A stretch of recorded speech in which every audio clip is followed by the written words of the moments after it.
Nosso amado Senhor, nós aqui viemos constrangidos pelo Teu amor. Todos nós nos assentamos diante de Ti, fixamos nossos olhos na Tua pessoa gloriosa e colocamos nossos ouvidos atentos para ouvir a tudo aquilo que Tu desejas comunicar a nós nesta noite. Para tanto, nós reconhecemos a nossa total dependência do Espírito Santo que nos foi dado. Ele que em nós habita e entre nós está. Que Ele tome conta de todo esse tempo que já está debaixo do seu governo e cumpra todo o propósito que está estabelecido para esse tempo, junto aos pés do Senhor. Fala que o Teu povo ouve. Trata conosco. Ajuda-nos a ouvir a Tua palavra e ainda mais a andar obedientemente em seus princípios. Nos colocamos todos diante de Ti, em nome de Cristo Jesus. Amém.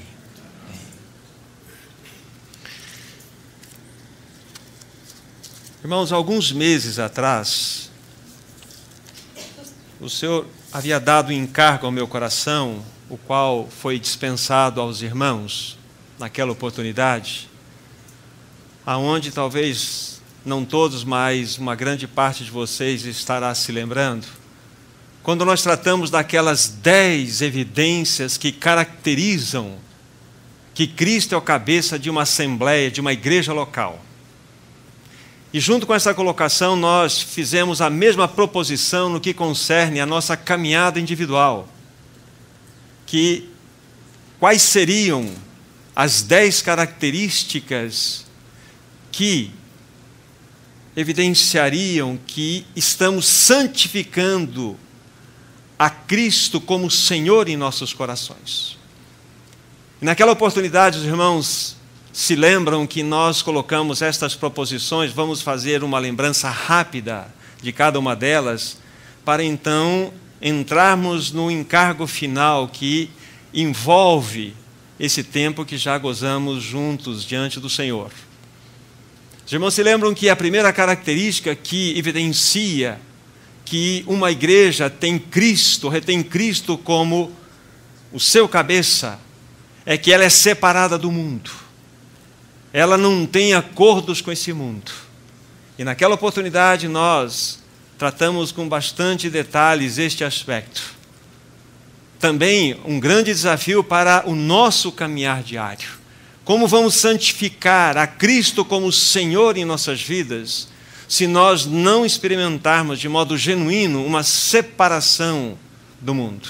Esta foi a primeira proposição, ou a primeira evidência ou característica que nós levantamos naquela oportunidade. A segunda delas envolve a seguinte questão: que uma igreja que tem Cristo como cabeça, uma igreja local que tem Cristo como o absoluto em sua direção na Assembleia, anda de modo digno da vocação a qual foi chamada. Estas verdades que nós vamos estar colocando coletivamente, elas devem ser absorvidas também individualmente, santificando a Cristo como Senhor em nossas vidas, vivendo de tal modo que dignifique exatamente o chamado o qual nós fazemos parte. Foi o segundo aspecto. O terceiro aspecto é que uma igreja que retém Cristo como cabeça, ela é uma carta conhecida e lida por todos os homens, porque ela foi escrita não com tinta, mas pelo Espírito do Deus vivente.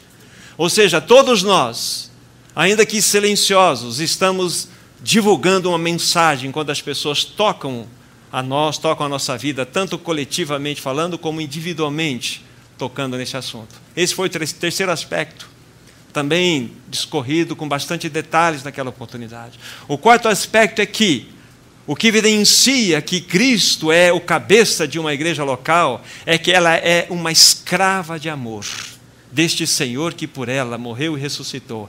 Ela tem, como nós vimos dentro daquela figura na velha dispensação, as suas orelhas furadas, mostrando a todo mundo que ela serve ao seu Senhor por amor. Somos escravos de amor, daquele que por nós morreu e ressuscitou. Essa foi a quarta proposição. A quinta proposição envolve que uma igreja que retém Cristo como cabeça, ela não só anseia pela disciplina do Senhor, mas ela ama a disciplina do Senhor, porque ela sabe que somente pela disciplina aplicada pelo Espírito Santo, ela vai ser conformada à imagem e semelhança do seu amado Senhor. Essa foi a quinta proposição. A sexta proposição envolve que uma igreja que tem Cristo como cabeça, ela não tem uma mensagem da cruz a anunciar a este mundo apenas. Ela traz em si mesma as marcas da cruz. Ela é uma crucificada para este mundo. Ela não tem mais nada a ver com este mundo. Não só ela morreu para este mundo, como o mundo morreu para ela. Todas essas proposições são vistas também do ponto de vista individual, na nossa caminhada. Aí nós temos a sétima proposição, que quando nós estamos dizendo que retemos Cristo como cabeça, isso significa que nós devemos ser uma assembleia que ama a palavra de Deus, que ama a sua palavra, que tem intimidade com a sua palavra, que conhece a sua palavra, que vive debaixo dos princípios da sua palavra. Isso tem uma relação direta, o quanto tempo temos dedicado à leitura dessa palavra, o quanto ela tem influenciado nossas vidas, o quanto ela tem mudado o dirigir das nossas escolhas, os nossos valores, nosso estilo de vida, os nossos interesses. Tratamos disso naquela oportunidade. A oitava proposição naquela ocasião foi que uma igreja que retém Cristo como cabeça, ela tem uma vida secreta aos pés do seu Senhor. Ela vive em oração, ela anda de joelhos, é a oração. Como já afirmamos anteriormente, isso vale também pelo aspecto de vida individual. Faltam dois aspectos que nós tratamos naquela oportunidade. O penúltimo deles, ou seja, o nono aspecto, implica que uma igreja que tem Cristo como cabeça, que o retém como cabeça, ela é guiada pelo Espírito. Ela tem intimidade com a terceira pessoa da Trindade. Porque sabe claramente que ela não pode dar um passo e experimentar a realidade espiritual se não for com o socorro do Espírito Santo. A parte do Espírito Santo nós somos uma casca. A parte do Espírito Santo nós só somos apenas um grupo de fariseus em torno das Escrituras Sagradas, buscando compreender a letra que está inserida nestas Escrituras. Mas o Espírito Santo é que gera vida em nós. É o Espírito Santo que promove o frescor da realidade espiritual para a caminhada da igreja e para a nossa caminhada individual. É o Espírito Santo. Então, quando retemos Cristo como cabeça, significa que nós estamos sendo guiados pelo Espírito Santo. Nós não temos opiniões próprias. Nós não nos reunimos para acharmos como que deve ser isso, como deve ser aquilo. Nós nos reunimos para, de joelhos, buscarmos orientação da terceira pessoa da Trindade. Pois somente o Espírito Santo pode nos conduzir aos caminhos do Senhor. Somente Ele. Essa foi a nona proposição. A décima característica que evidencia então o encabeçamento de Cristo numa assembleia está relacionada em que esta assembleia, esta igreja local, ela precisa ser conhecida pelo amor. Pelo amor. Não um amor teórico, não um amor simplesmente sentimental, mas um amor prático, um amor genuíno, um amor que as pessoas podem de fato tocar em nós a vida de Cristo. Então, em rápidas palavras, nós fizemos um resumo dos tópicos que nós abordamos naquela oportunidade. Mas quando nós concluímos esse tempo, esse encargo que o Senhor trouxe ao coração, por razões que o Senhor compreende, logo na sequência, algo começou a mexer no meu coração, que faltava um encargo, que faltava um toque, que faltava uma característica e ela precisava ser inserida para acompanhar as outras demais. Porque aquelas outras 10 já tratadas, de certa forma, vão estar dentro dessa última, a qual nós vamos estar abordando. E meditando, refletindo, às vezes nem pensando no assunto, mas sempre vinha ao meu coração.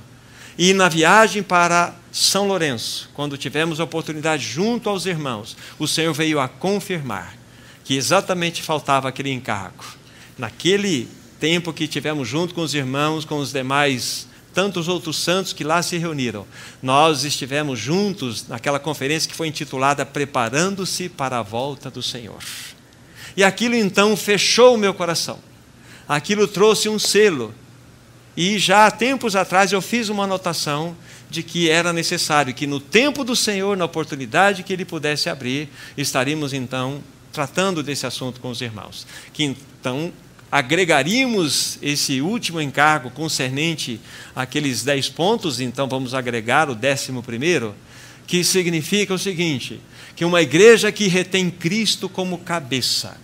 Agora eu posso falar individualmente também. Se nós queremos santificar a Cristo como Senhor em nossos corações, nós precisamos ter um espírito de arrebatamento. Nós precisamos ter, na realidade, esse espírito em nós de tal forma que vamos viver dia a dia com os nossos olhos verticalizados, olhando, esperando aquele que é o amado da nossa alma. Uma igreja que retém Cristo como cabeça, ela precisa diariamente estar se aprontando, cuidando das suas vestes, porque ela sabe que o seu noivo está às portas. Ela precisa cuidar da sua vestimenta, que são os seus atos de justiça, que são as suas roupagens bordadas, para que de tal forma ela esteja assim preparada, que então o seu noivo poderá olhar para ela e desejá-la. Agora, irmãos, quando nós olhamos para a realidade do povo de Deus, para nós mesmos, como que nos encontramos diante desse momento? O Senhor tem trazido aos nossos corações, ao longo do tempo, irmãos que têm vindo, que têm contribuído conosco aqui, tantas palavras de desafio, tem mexido conosco. E antes de fazermos a citação de algumas passagens para os irmãos, ainda vale uma colocação aos santos. Só pensando naquelas 10 proposições que foram dadas aqui. Irmãos, primeiramente para mim e para todos nós, ela já tem um peso de juízo. Porque ela nos foi dada. Ou seja, a palavra nos foi dada. A questão é como estou ou como estamos respondendo. Irmãos, Deus nos livre de sermos escutadores de mensagens. Deus nos livre de sermos frequentadores de reuniões simplesmente por frequentarmos. Isso se torna maldição e julgamento para nós. Isso é terrível. Você pode ter 5.000 horas de estudo bíblico e você não ter 1 milímetro de realidade espiritual na sua vida. Você pode ter 500 toneladas de conhecimento bíblico e 100 gramas de realidade espiritual. Isso serve para a condenação tua e minha, nossa.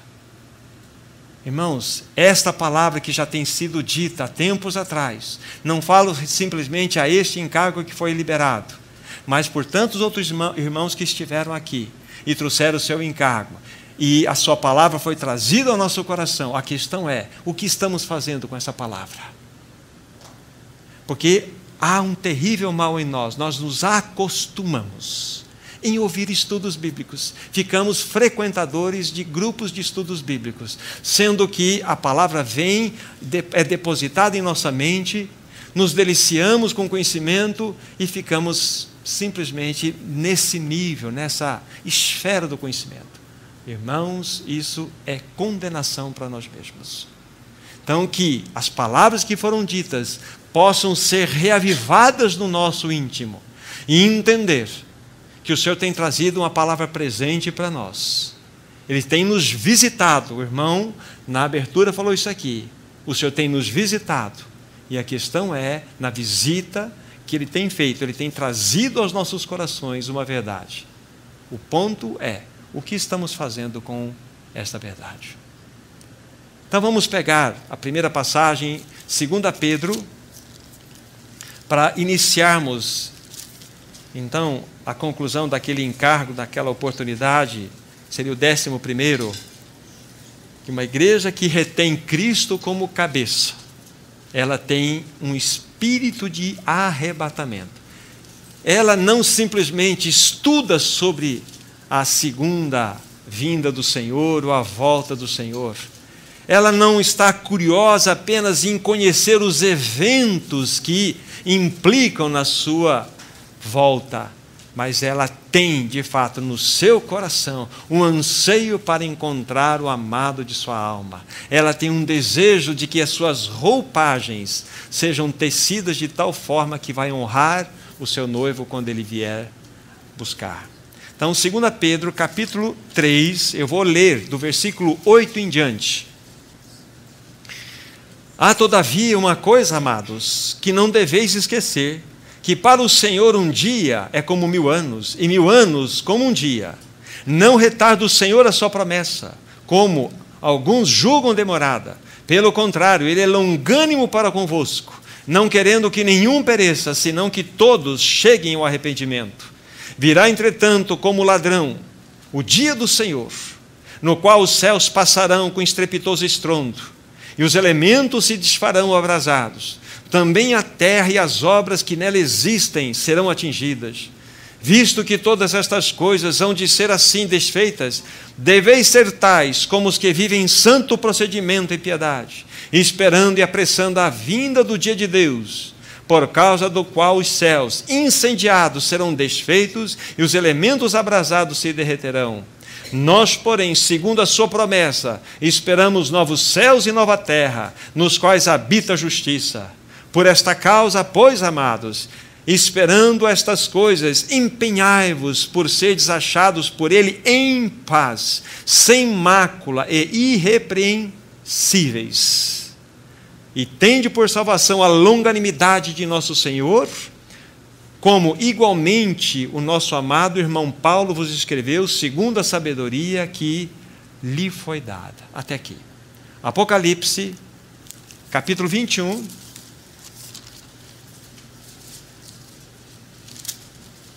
Versículo 8. Apocalipse 21, verso 8. Quanto, porém, aos covardes, aos incrédulos, aos abomináveis, aos assassinos, aos impuros, aos feiticeiros, aos idólatras e a todos os mentirosos, a parte que lhes cabe será no lago que arde com fogo e enxofre, a saber, a segunda morte. Capítulo 22. A partir do versículo 10. Disse-me ainda, não seles as palavras da profecia deste livro, porque o tempo está próximo. Continue injusto fazendo injustiça, continue imundo, ainda sendo imundo. O justo continue a praticar a justiça, e o santo continue a santificar-se. E eis que venho sem demora, e comigo está o galardão que tenho para retribuir a cada um segundo as suas obras. Eu sou o Alfa e o Ômega, o primeiro e o último, o princípio e o fim. Bem-aventurados aqueles que lavam as suas vestiduras do sangue do Cordeiro, para que lhes assista o direito da árvore, a árvore da vida, e entrem na cidade pelas portas. Fora ficam os cães, os feiticeiros, os impuros, os assassinos, os idólatras, e a todo aquele que ama e pratica a mentira.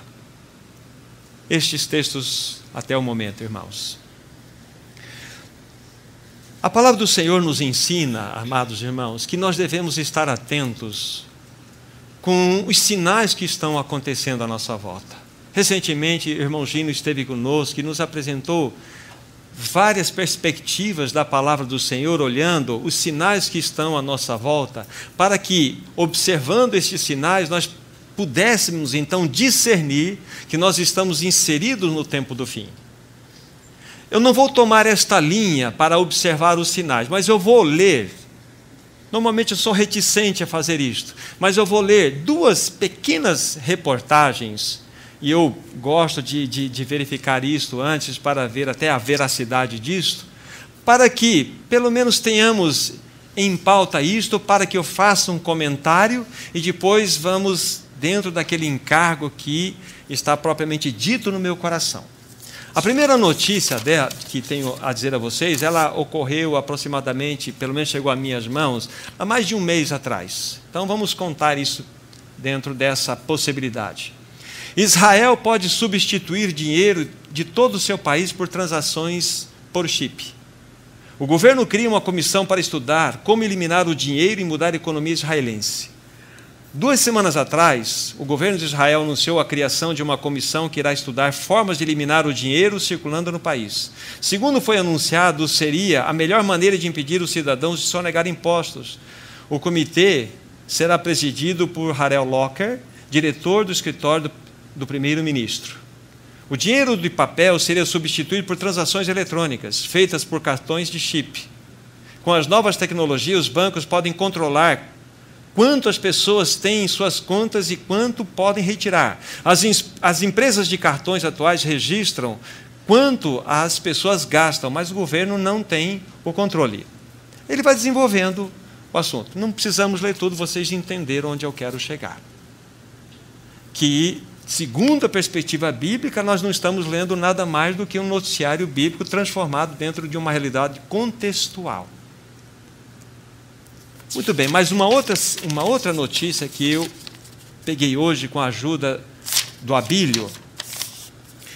Existe uma associação, isso nos Estados Unidos, a Associação da Família Cristã nos Estados Unidos, e ela fez a seguinte observação, depois vou ler uma outra informação. Essa Associação da Família Americana Cristã informa que a pedofilia foi oficialmente classificada como orientação sexual. Mas aí foi remetido a essa palavra para um irmão chamado Júlio Severo. Então, abre aspas, e vamos ver que esse irmão, um irmão sério, que é pesquisador, que mora lá, o que ele tem a dizer. A Associação de Psiquiatria Americana classificou ou não a pedofilia como orientação sexual? Perguntaram para ele. Sim, classificou, conforme a organização jurídica Liberty Counsel, no artigo desse link. Tem um link aqui. Mas depois da revolta do público, essa Associação de Psiquiatria Americana voltou atrás. Embora as informações online da Associação de Psiquiatria Americana não mais mencione a pedofilia como orientação sexual, seu manual impresso, chamado MDED, tem esse, entre aspas, erro registrado que a Associação de Psiquiatria Americana promete corrigir na próxima edição. Se o público não tivesse se revoltado, o erro, entre aspas, não precisaria ser removido? De acordo, então, com esta Associação da Família Americana Cristã, um anúncio chocante foi feito por esta Associação de Psiquiatria Americana, que em suas mais recentes edições do Manual do Diagnóstico de Estatístico de Desordens Mentais, causou muita revolta entre as organizações pró-família e muitos outros, pelo fato de que agora essa Associação de Psiquiatria Americana está classificando a pedofilia como orientação ou preferência sexual em vez de desordem psicológica. Irmãos, a pergunta que eu levanto diante disso: até onde o homem vai chegar no seu pecado, na sua maldade? Quando se trata de pecado, Deus perdoa. Mas quando se trata de você oficializar a iniquidade, institucionalizá-la, trazer a formação de uma lei e trazer isto para uma nação toda como oficial, isso vale para todos os princípios da palavra de Deus que estão sendo quebrados. Significa que não é mais uma questão de pecados, é uma questão de um não violento da humanidade contra Deus. Nós não queremos que tu governes sobre nós. E aqui está a nossa lei. Nós assinamos. Irmãos, isto é muito sério. Até onde o homem vai chegar com a sua malignidade? Até onde a perversidade do ser humano vai chegar? É impressionante que numa dessas leituras que nós acabamos de fazer, no capítulo 22 de Apocalipse, tem uma expressão que ela é extremamente chocante para nós. Diz assim, numa das partes que eu li: continue um injusto fazendo injustiça. É uma orientação bíblica. continue o imundo a ser ainda mais imundo. Ou seja, você gosta de lama, você gosta de chiqueiro, mergulhe no pecado, lambuze-se no pecado, o que a Bíblia está falando. Mas aí ele fala assim: o justo continue a praticar a justiça e o santo continue a santificar-se. Vocês leem Malaquias, vocês vão observar lá no capítulo 3, no seu final, que vai chegar um tempo aonde novamente haverá uma separação entre o vil e o precioso, entre o santo e o profano. Em qual dos lados nós estamos? Irmãos, nós estamos no tempo do fim. E nós vamos verificar o que a palavra de Deus tem a nos dizer. Ainda uma observação feita ainda dentro dessa palavra condenatória que foi lida também no capítulo 21, no versículo 15, diz assim: fora ficam os cães, os feiticeiros, e essa palavra na sequência, impuros. Lá no seu original você vai ver a palavra pornos. Ali é todo homem, seja solteiro, não casado ou casado, que vive em prostituição, sexo antes do casamento, todo um processo que envolve a imoralidade do ser humano. Isso é impureza. Isso é condenado pela palavra de Deus. De fora ficam, é o que a Bíblia está dizendo. O Senhor tem chamado o seu povo para uma vida de santidade, irmãos. O Senhor tem chamado o seu povo para uma vida a seus pés. Nós temos sido demandados aqui com as suas verdades. Como nós temos respondido a essas verdades? Essa é a questão. Mas como eu disse há pouco, não é o meu encargo final, o meu encargo forte nesse aspecto. Voltem para a segunda epístola de Pedro que nós lemos no capítulo 3.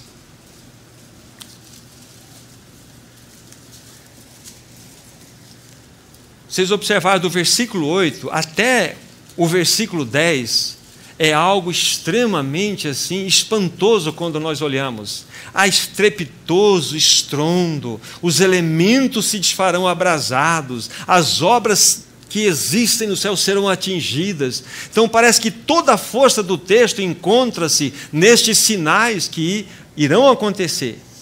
E de fato irão acontecer. Mas a força do texto não está aqui. A força do texto está no versículo 11.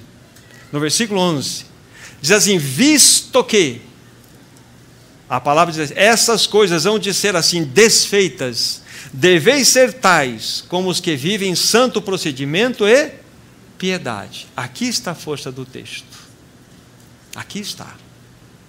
Antes de nós avançarmos um pouco, irmãos, uma igreja que retém Cristo como cabeça, uma igreja que está dizendo que Cristo é o cabeça, que conduz a sua existência, a sua vida, ela é uma igreja que tem a plena consciência de que ela é peregrina e forasteira nessa terra. Não precisamos nem olhar o texto de 1 Pedro para saber disso. Ainda que aquela expressão foi dita dentro de um contexto histórico, aqueles irmãos que naquele tempo também andavam em fuga, eram peregrinos e forasteiros, mas isto é um princípio. Nós, como igreja, devemos ver que somos peregrinos e forasteiros, somos colocados dentro desta realidade, não pertencemos mais a este mundo. Lá em Filipenses vocês vão encontrar no capítulo 3, versículo 20, que a nossa pátria não está aqui, a nossa pátria está nos céus, da onde aguardamos o nosso Senhor e Salvador. A nossa pátria está no céu. Esse é o espírito de arrebatamento que nós devemos ter. Irmãos, senão nós simplesmente estaremos brincando de cristianismo, e a pergunta é: até quando? Até quando? Então essa palavra tem a nos desafiar. Mas eu creio que seria muito importante a dizer a meus irmãos, já fiz uma colocação lá no capítulo 22 de Apocalipse, mas nós não vamos voltar lá. Mas nós precisamos discernir, à luz da palavra de Deus, o que ela quer dizer quando ela fala dos últimos dias, últimos tempos. Nós precisamos discernir o que a Bíblia diz, porque nos últimos dias normalmente nós lançamos a nossa mente para o futuro. essa expressão permite e pede isto. Mas vamos ver o que a Bíblia diz referente aos últimos dias. Vamos pegar algumas passagens, poucas passagens, para discernirmos isto. A primeira delas, pertinho aí, livro de Hebreus, capítulo 1. Hebreus, capítulo 1, versículos 1 e 2. Observem com cuidado a palavra do Senhor. Havendo Deus outrora falado muitas vezes e muitas maneiras aos nossos pais pelos profetas, nestes últimos dias nos falou pelo Filho, a quem constituiu o herdeiro de todas as coisas, pelo qual também fez o universo. Mas o que eu quero tirar aqui dessa expressão do autor de Hebreus é que a palavra está nos mostrando que Deus, de fato, antigamente falou muitas vezes, de muitas maneiras, aos nossos pais. Ele usou os profetas. Mas nos chama a atenção que, ele diz assim, nestes últimos dias nos falou. Nos últimos dias nos falou pelo Filho. O que a palavra de Deus está classificando como últimos dias é exatamente algo que relaciona-se ao Filho de Deus, ao Senhor Jesus Cristo. Vamos pegar mais algumas passagens para ficar bem alicerçados para nós o que significa vivermos nos últimos dias. Atos dos Apóstolos, capítulo 2. Atos dos Apóstolos, capítulo 2.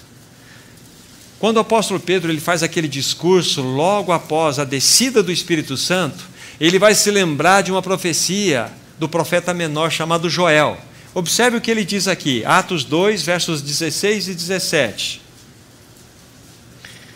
Mas o que ocorre é o que foi dito por intermédio do profeta Joel. Acontecerá nos últimos dias, diz o Senhor, que derramarei do meu espírito sobre toda a carne. Os vossos filhos e vossas filhas profetizarão, os vossos jovens terão visões e sonharão os vossos velhos. Observem. Na perspectiva de Joel, na perspectiva dele, de fato, os últimos dias apontavam tempos futuros. Mas na perspectiva de Pedro, os últimos dias foram cumpridos com a descida do Espírito Santo, não é o que está escrito aqui? Acontece o que está envolvendo esse tempo agora aqui é o que o profeta Joel disse lá, que nos últimos dias, diz o Senhor. Então, o apóstolo Pedro está considerando que ele estava inserido aonde? Nos últimos dias. Não é isso que está escrito aí? Agora, vamos pegar outro texto, 1 Coríntios, capítulo 10. 1 Coríntios, capítulo 10. Quando o apóstolo Paulo, então, nesse capítulo, ele começa a mostrar vários exemplos dentro da história do povo de Deus, da velha dispensação, da primeira dispensação, mostrando que tudo que aconteceu com o povo israelita deve servir de exemplo para nós. Aí no capítulo 10, do versículo 11, a palavra de Deus diz assim: estas coisas lhes sobrevieram como exemplos, e foram escritas para advertência nossa, de nós outros, sobre quem os fins dos séculos têm chegado.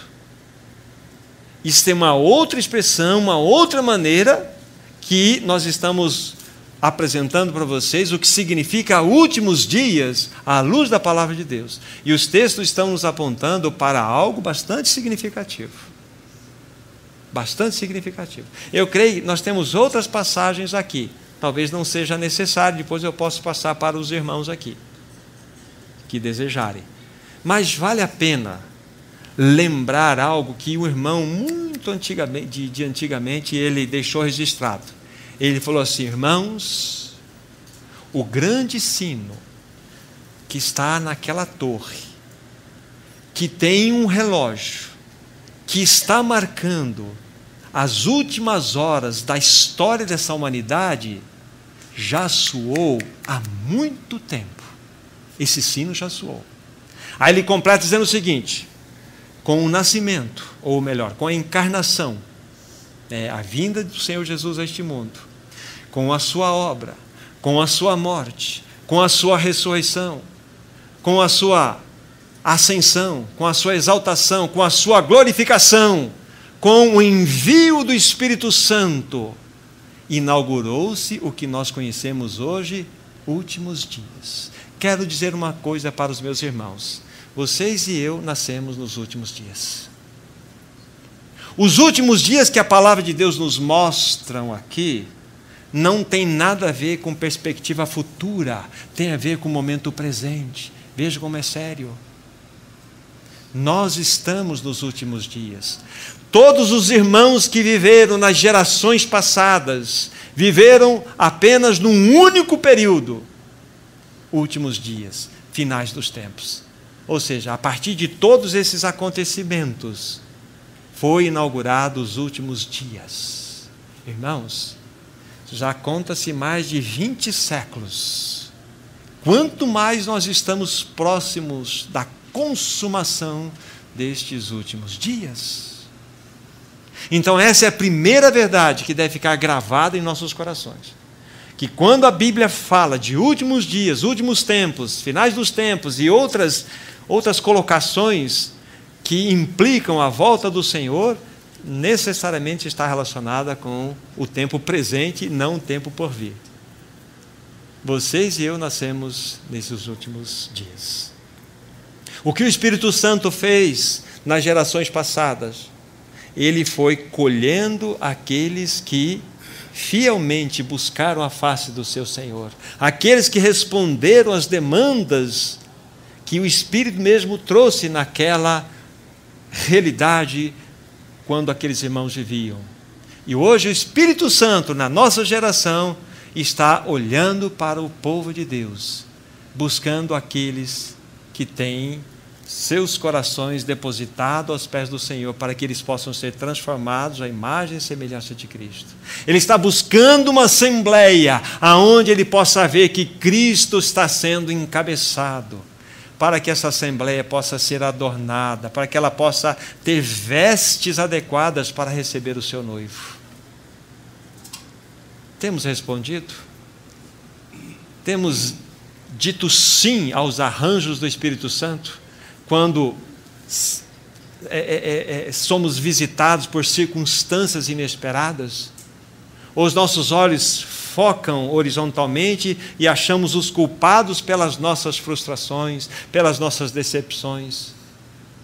Irmãos e irmãs, o Espírito Santo, ele aproveita cada detalhe para que, através destes detalhes que chegam a nós, sejamos transformados à imagem e semelhança de Cristo.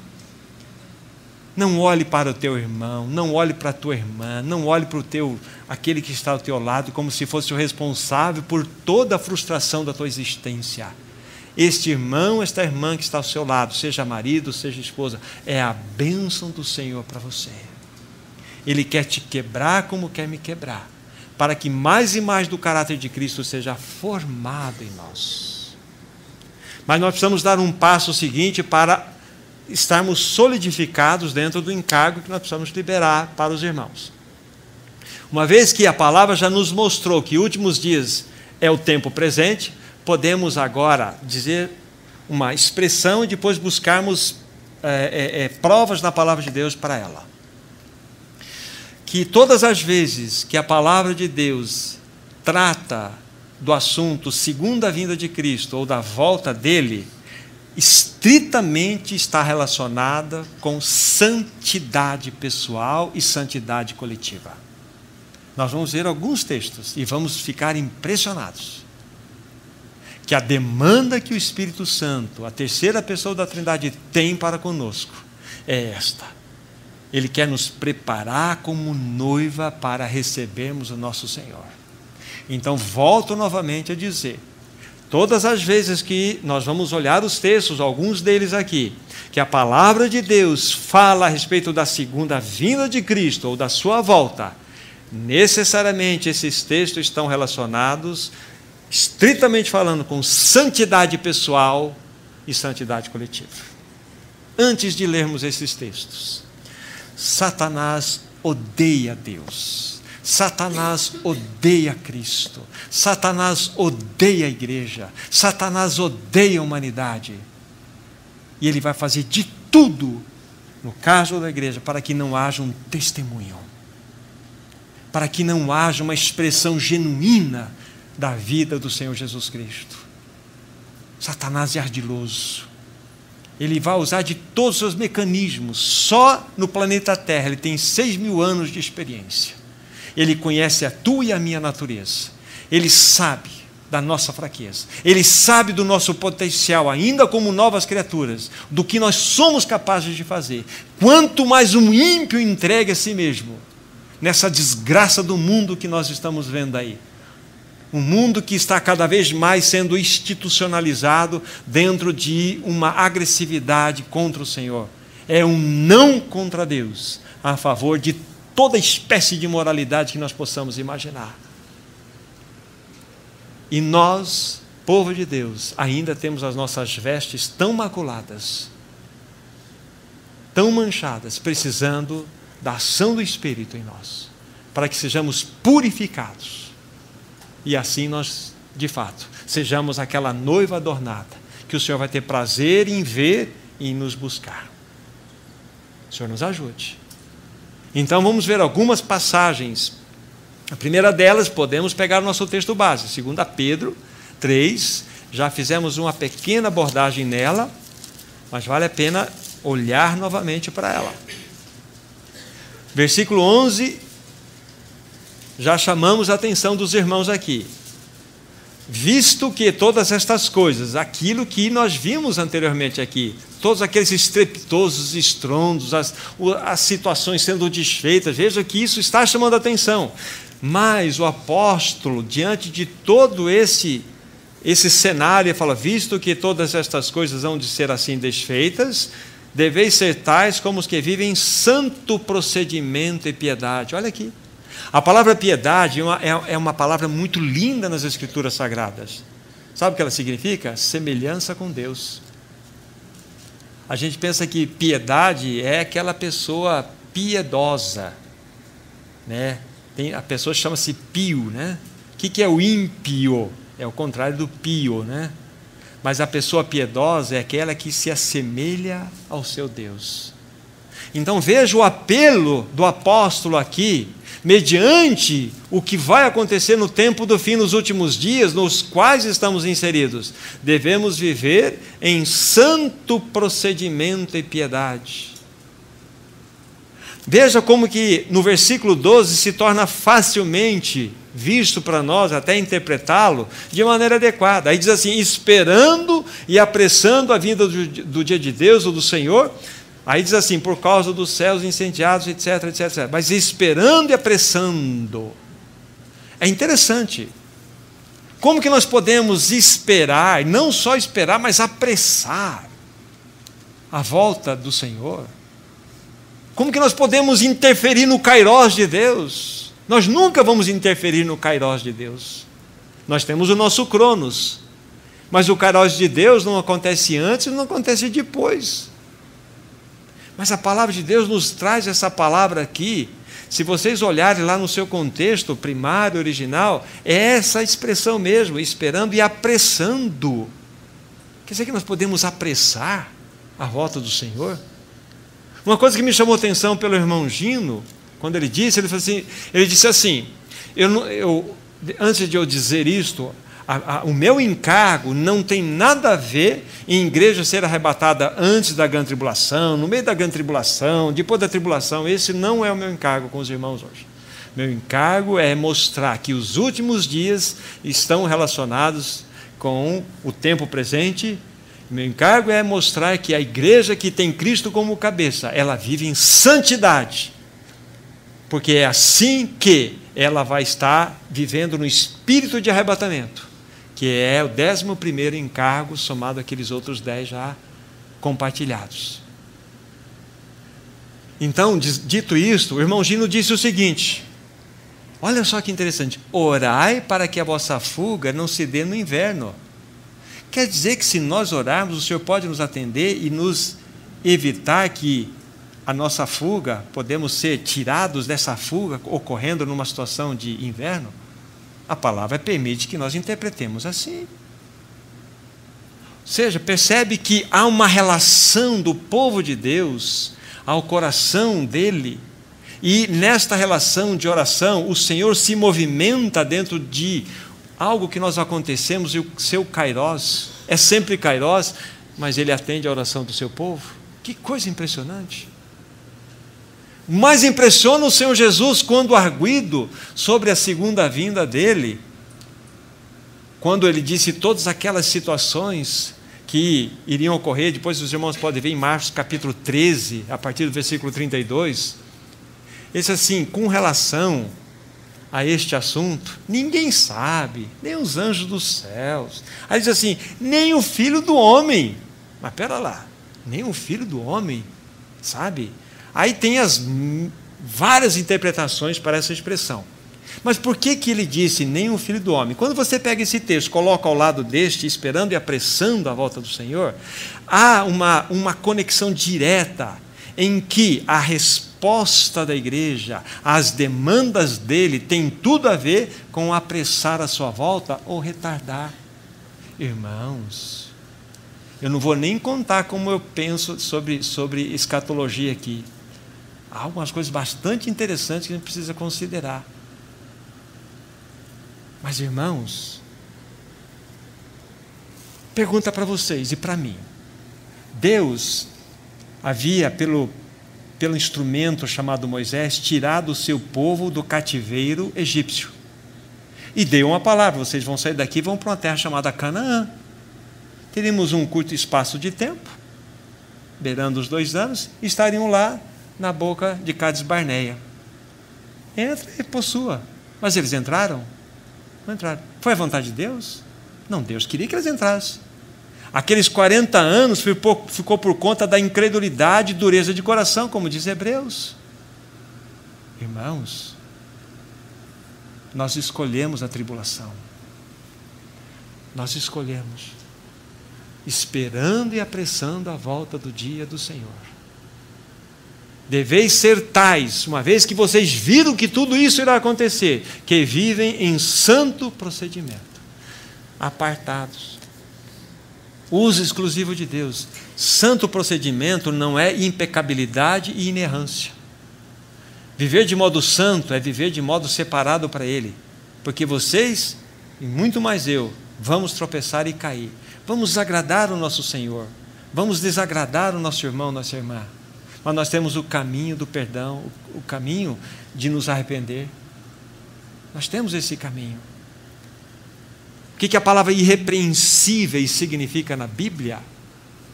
A palavra irrepreensíveis não significa uma pessoa inerrante.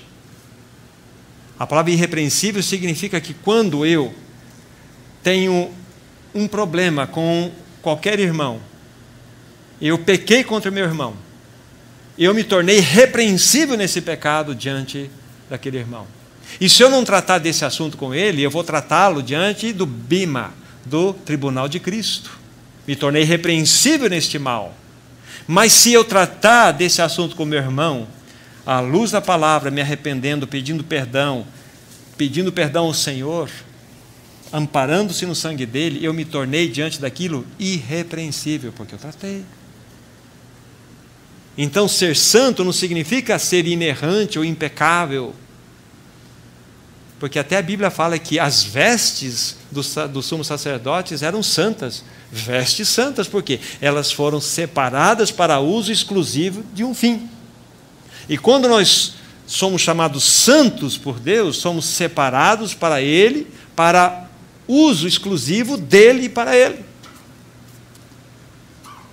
Vamos lembrar de algo muito importante. Quando você e eu nascemos de novo, vamos lembrar, só lembrar, nós devemos ter no coração que nós não mais nos pertencemos. Somos daquele que por nós morreu e ressuscitou. Irmãos, fomos comprados por preço. Somos dele por direito de amor, por direito de compra. Mas ele quer um outro tipo de posse a nosso respeito. Ele quer que nós nos consagremos a ele voluntariamente. É assim que nós vamos trilhar o caminho da busca de uma vida adequada diante dele. Então esse primeiro texto nos mostra, sim, que a volta dele está relacionada com o santo procedimento. Vamos pegar outros. 1 Tessalonicenses. 1 Tessalonicenses capítulo 3.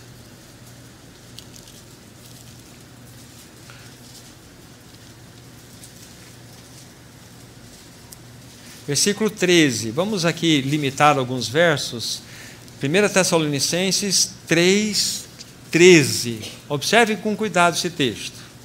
A fim de que seja o vosso coração confirmado, olha aí, em santidade, isento de culpa, na presença do nosso Deus e Pai, na vinda de nosso Senhor Jesus Cristo com todos os seus santos. Olha aqui, a vinda relacionada com santidade. Então, às vezes, não que não devamos fazer, a Bíblia nos orienta a observar o que está acontecendo à nossa volta. Mas nós podemos observar tudo isso e descuidarmos desta realidade íntima. A segunda vinda de Cristo está estritamente ligada com santidade pessoal e santidade coletiva. Por isso que nós devemos ter um espírito de arrebatamento. O texto está nos mostrando, olha, novamente ser confirmado em santidade, na vinda. Olha o capítulo 5, versículo 23 desse mesmo livro. E o mesmo Deus da paz vos santifique em tudo, e o vosso espírito, alma e corpo sejam conservados íntegros e irrepreensíveis na vinda do nosso Senhor Jesus Cristo. Olha aí, novamente. Aqui toda a integralidade do ser deve ser conservado diante desta realidade. Devemos ser santificados em tudo, conservados íntegros e irrepreensíveis. Em que situação? Na vinda do nosso Senhor Jesus Cristo. Esta palavra que nós estamos lendo, ela sempre foi viva e eficaz em todas as gerações. Nós não estamos nos últimos dias. Sim, estamos nos últimos dias, como todas as gerações passadas estiveram nos últimos dias. A questão é como que cada geração respondeu às demandas do seu Senhor. O Espírito Santo está procurando entre o povo de Deus aqueles, tanto irmãos como irmãs, que têm oferecido um coração, um caminho no coração, para que Ele mesmo faça a obra. A sua obra, arranjando as circunstâncias para nos quebrantar, para que o caráter de Cristo seja formado, para que as roupagens da noiva possam ser aí tecidas. Oh, irmãos e irmãs, quanto tempo temos nós de caminhada? Quanto tempo? Me permita lembrar de algo que já foi dito naquelas proposições.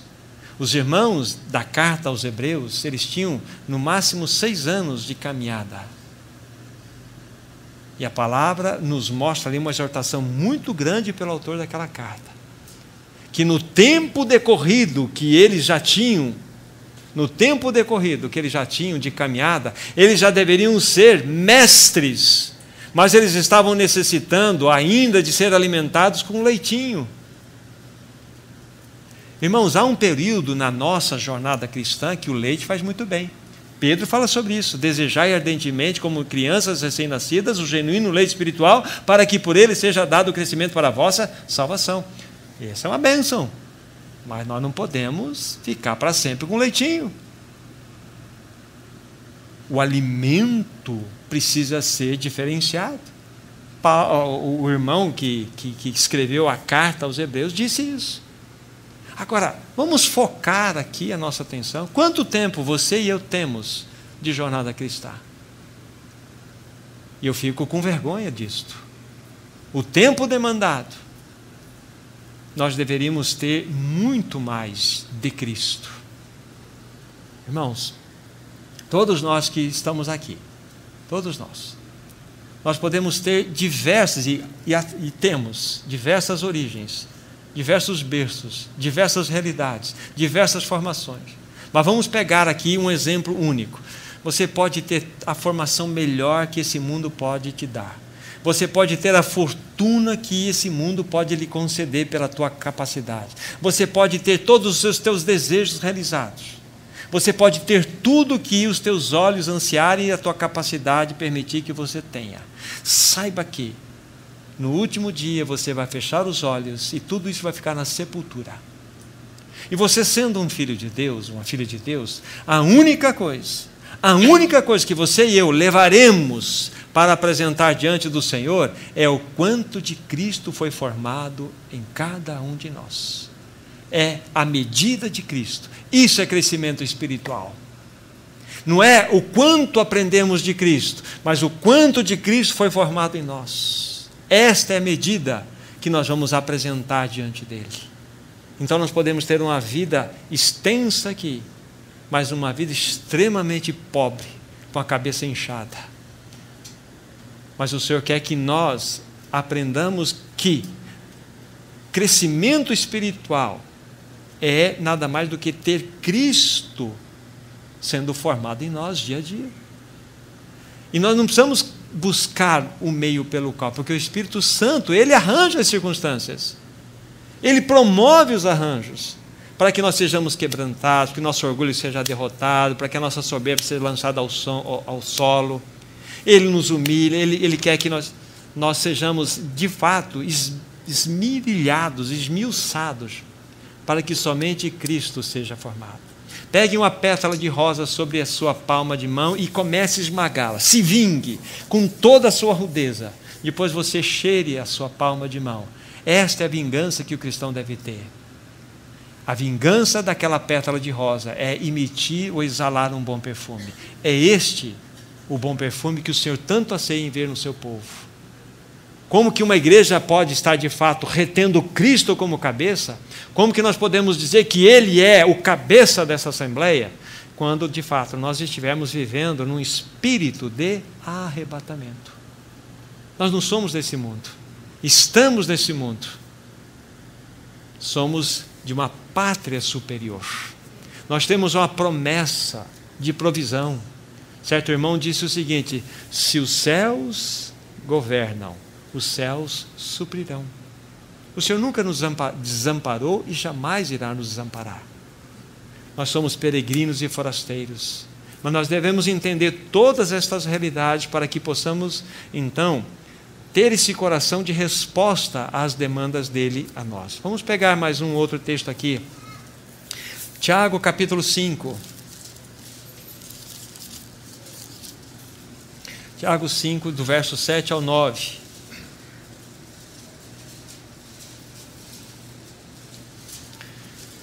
Diz assim: sede, pois, irmãos, pacientes até a vinda do Senhor. Eis que o lavrador aguarda com paciência o precioso fruto da terra, até receber as primeiras e as últimas chuvas. Sede vós também pacientes e fortalecei o vosso coração, pois a vinda do Senhor está próxima. Irmãos, não vos queixeis uns dos outros para serdes julgados. Eis que o juiz está às portas. Veja que texto bastante significativo, que nós encontramos dentro da leitura feita uma palavra também de como devemos andar aqui, juntos. Irmãos, não vos queixeis uns dos outros, para que não sejam julgados. Eis que o juiz está às portas. Veja que esta palavra de exortação está relacionada com a volta do Senhor. A vinda do Senhor está próxima. Desde a era primitiva, os irmãos viveram os últimos dias. Desde a era primitiva, eles ansiavam encontrar o seu Senhor. Tanto é que Paulo precisou corrigir os irmãos lá em Tessalônica, porque muitos estavam até deixando de trabalhar, achando que Jesus, na iminência da sua volta, estaria tão próxima que eles abandonaram tudo. Paulo precisou corrigir este pensamento, a ponto de dizer assim: aquele que não quer trabalhar, que não coma também. Sim, devemos ter esse espírito de iminência, esse espírito que o Senhor está às portas. Mas o que de fato caracteriza que estamos aguardando de modo adequado a volta do Senhor é vivermos em santo procedimento e piedade. Esse é o desafio da palavra do Senhor. Vamos pegar mais uma passagem, Romanos capítulo 13. Romanos 13, esse foi o texto base, ou o texto que foi utilizado lá quando em São Lourenço foi compartilhado a respeito de preparando-se para a volta do Senhor. Romanos 13, de 11 a 14.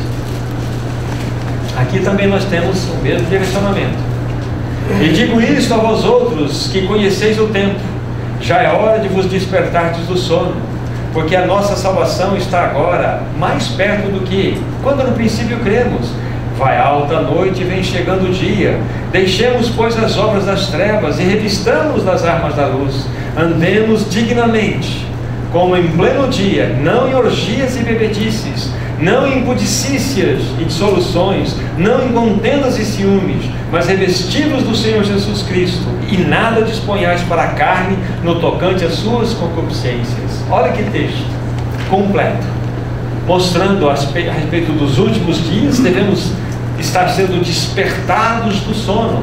Esta palavra foi escrita aos irmãos em Roma, para que aqueles irmãos tivessem o mesmo espírito que deve acontecer conosco hoje, espírito de arrebatamento. Despertem do sono, o tempo está próximo. Aí é interessante, se você olhar lá no original e se conhecer o tempo, essa palavra tempo lá é o kairos de Deus, não é o cronos nosso, é o tempo de Deus. E o tempo de Deus, ele está relacionado com essa resposta da igreja. A nossa salvação está mais perto, irmãos, como há pouco falamos, mais de 20 séculos avançamos na história. Quanto mais deveríamos estar olhando para esta realidade? Aí o apelo da palavra, né? Vai alta a noite e vem chegando o dia. Nós estamos na última vigília, a estrela da manhã, é a primeira estrela que brilha antes da vinda do sol. O Senhor está voltando, o Senhor está às portas. E a sua igreja, como que ela está? Será que estamos preparados? Essa é a grande questão. Ainda tem outras expressões que a palavra diz assim: deixemos, pois, as obras das trevas. É interessante como que Paulo está orientando os santos em Roma, os santos em todas as épocas e gerações, deixar as obras infrutuosas das trevas e nos revestir de armas de luz. Ele está exortando que devemos andar de modo digno, como em pleno dia, não em orgias, bebedices, impudicícias e dissoluções. Não, essa é uma exortação para a igreja, lamentavelmente. Essa é a nossa realidade. Então, irmãos, eu creio que está bastante claro para nós as duas colocações que a palavra de Deus quer que nós compreendamos à luz da palavra de Deus. Últimos dias é hoje. É hoje. E segunda vinda de Cristo, a volta dele, é santidade, é piedade. Ele está às portas. Essa é a grande realidade. É o que a palavra de Deus está nos mostrando aqui. Devemos estar revestidos do Senhor Jesus Cristo, dele mesmo, revestidos dele mesmo. Irmãos, o que o Espírito Santo, o maravilhoso Espírito Santo, está desejoso de fazer na igreja do Senhor, em todo o povo de Deus, é transformá-la de glória em glória à imagem do Senhor. Devemos ser transformados de glória em glória à sua imagem, a imagem de Cristo. Esta é a obra do Espírito Santo. Que mais dele seja formado em você. É aquilo que a palavra de Deus lá diz no Evangelho de João, né? Convém que ele cresça e nós diminuamos. O contexto está implicando ali o ministério de Jesus crescer e o ministério de João Batista diminuir.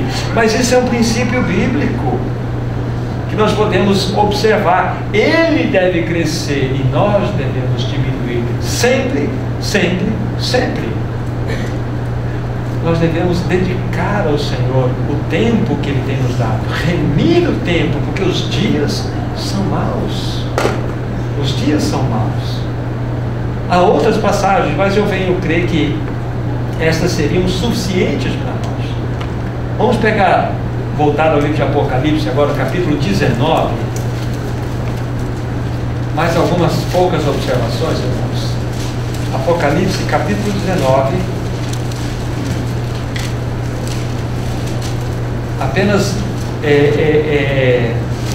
destacando o aspecto de como que esta esposa, esta noiva deve, vamos dizer assim, se apresentar diante do seu noivo, diante do seu esposo. Capítulo 19, a partir do versículo 6. Então ouvi como voz de numerosa multidão, com muitas águas e como de fortes trovões, dizendo: aleluia, pois reina o Senhor, o nosso Deus, o Todo-Poderoso. Alegremos, exultemos e demos glória, porque são chegadas as bodas do Cordeiro, cuja esposa a si mesma já se ataviou. pois foi-lhe dado vestir-se de linho finíssimo, resplandecente e puro, porque o linho finíssimo são os atos de justiça dos santos. Aqui está um cenário extremamente lindo e rico da palavra do Senhor, que nos mostra que vai haver uma união entre o noivo e a noiva, entre o esposo e a esposa, entre a igreja e o seu Senhor.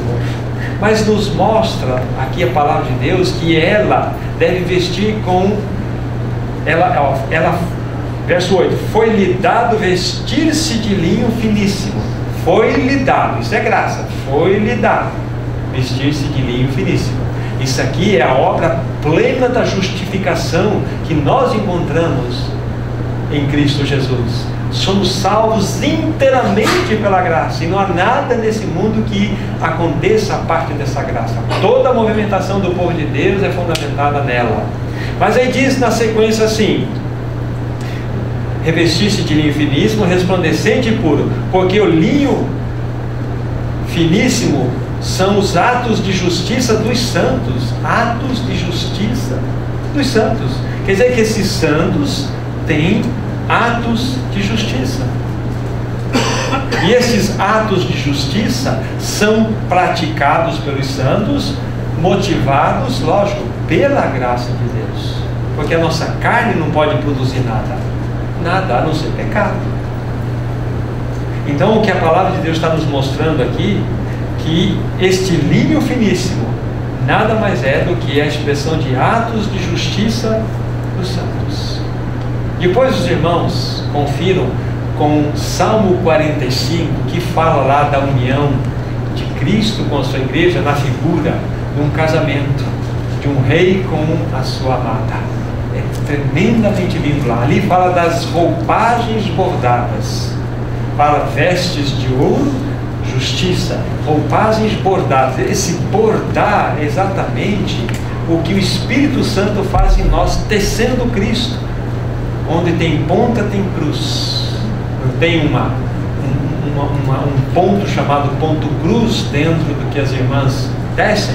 Ponto cruz é o que o Espírito Santo ele utiliza em nós, um ponto cruz para formar Cristo mais e mais em nós. Nós devemos responder a tudo que chega até nós. Vamos pegar mais uma passagem, irmãos, apenas para fazermos algumas considerações. A palavra no livro de Salmos, capítulo 110. Salmo 110.